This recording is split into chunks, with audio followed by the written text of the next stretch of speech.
talk about music and shit. It's cool, it's kinda cool. I'd really like if you'd watch me, please. Welcome in, everybody. Sit down, relax, grab a cup of your favourite beverage, whatever that may be. Tea, coffee, water, Prime. Look at this loser drinking Prime in front of my video. Go get a real drink, you dummy. But anyway, come on, let's get acquainted. And I thought, what better way to acquaint myself with you than to show you the music I like. Not only that, but also the music that I like so much I decided to buy physically. So without further ado, let's get started. And we are kicking things off with Childish Gambino's Awaken My Love. I really love tracks on this like Me and Your Mama, Redbone, Terrified. This album is very heavily inspired by funk music from the 70s like Funkadelic. And I really like Donald Glover's take on this style of music. I think he fits into it really well with how he sings. He pulls all these freaky voices across the album like he's possessed by the funk, you know. This is just really great fun stuff if you like funky gospel music. And here's the inside. She's just sticking the tongue out. Next up, we've got Frankie Goes to Hollywood with Welcome to the Pleasuredome. This album, as much as it is alright all the way through, it's definitely carried by the first half, which has all the big singles on it like Relax and Two Tribes. My favourite thing about getting these gatefold albums is you get all this lovely artwork inside. And next, Gorillaz Self-Titled.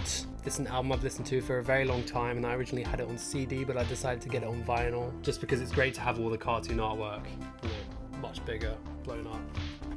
That's the inside. It's great. Lots of great artwork from Jimmy Hewlett in there. This is also an album that I heard when I was very young, and I guess I didn't really fully appreciate it until listening to it later, especially coming back to it. When I heard it on vinyl, I really appreciated sort of the more gritty, lo-fi aesthetics of it. It sounded really good on my player. And yeah, obviously the big tracks on this like Clint Eastwood, Tomorrow Comes Today, Latin Simone. Just a really good trip hop album all around. Next up, Dare from the Human League.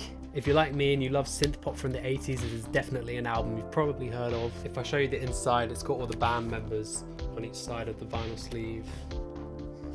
This is quite a minimalist artwork. Taking things even further back in time, we've got Labi Siffre Self-Titled from 1970. This is the oldest vinyl record that I own, and I'm not going to take it out of its case for the sake of protecting it, but it's a good acoustic singer-songwriter album. I really like Labi Siffre's work from around this time. You may not have heard his music, but you may have heard it sampled in rap songs like Kanye West's I Wonder and Eminem's My Name Is. This is a cool obscure album you kind of got to dig around the crate for, but when you find it, you find some good stuff on here. Now we have a big one, Little Simz, Sometimes I Might Be Introvert, going straight from the old to the new over here. Little Simz is undeniably the queen of rap music right now. The album is just fire from front to back. Every time I listen to it, I gain a new appreciation for it, and it moves just higher up on my list of my favourite albums.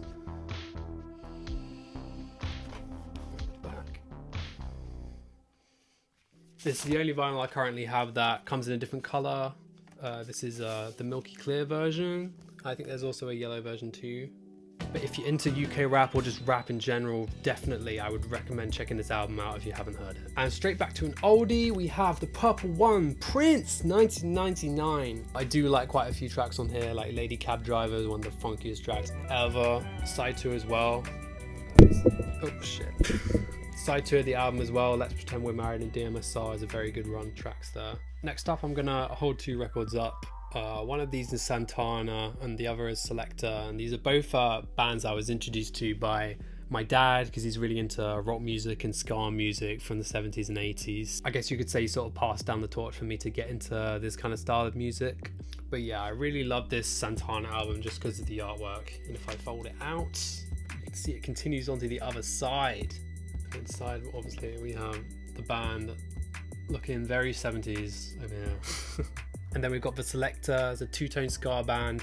This is one of their later albums, but I think I'd like to get one of their earlier albums as well, just because this is missing a lot of my favourite songs of theirs.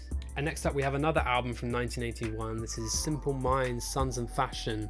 It's a pretty cool new wave rock album, really blends the rock sounds with like synthesizers. I just love listening to any music that's from the early 80s, to be honest, because it's all just amazing. Moving on, I'm going to try and do three all in one go. We have Stevie Wonder, one of the absolute goats of music.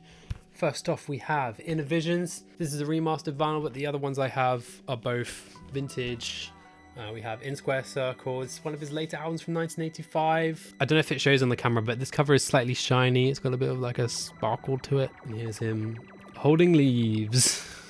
And also we have Songs in the Key of Life. If you haven't heard much Stevie Wonder and you're trying to get into his music, I definitely recommend this record because it's basically a greatest hits. We're getting towards the end now, ladies and gentlemen. Here we have Randy Crawford with... what is the name of this album? Now we may begin.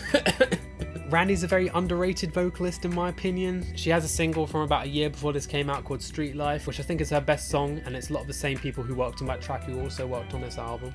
Here she is looking fabulous. Our penultimate record, Tyler the Creator with Call Me If You Get Lost. This is the newest vinyl in my collection as of January 2023. If you know this album, obviously it has a different cover on streaming, but for the physical release it had a special cover made for it, which is very Wes Anderson. Tyler the Creator is basically the Wes Anderson of hip hop. And this record also comes with a poster, which I haven't put up as of yet. This is one of my favourite rap albums of 2021.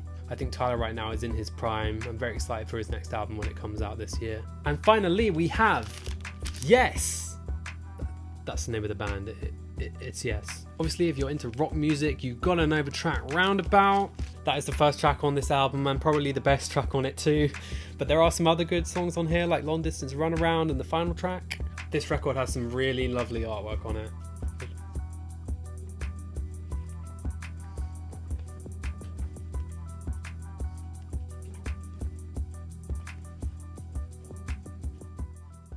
If you like the records I showed you in this video, consider subscribing as I'll be talking about more music that is like it. And I hope you all have a wonderful day or night, and I hope to see you next time. But until then, enjoy your drink. This is cold now.